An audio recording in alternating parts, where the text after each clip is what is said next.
How to turn on noise cancelling on iPhone.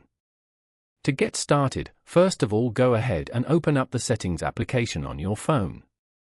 Once you're here, go to Accessibility as shown. From here, you can personalize iPhone in ways that work best for you with accessibility features for vision, mobility, hearing, speech, and cognition. Scroll down to the Hearing section and tap on Audio and Visual.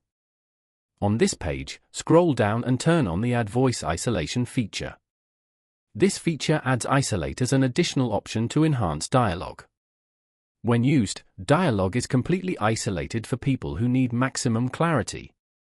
Other elements of the audio mix will be substantially reduced.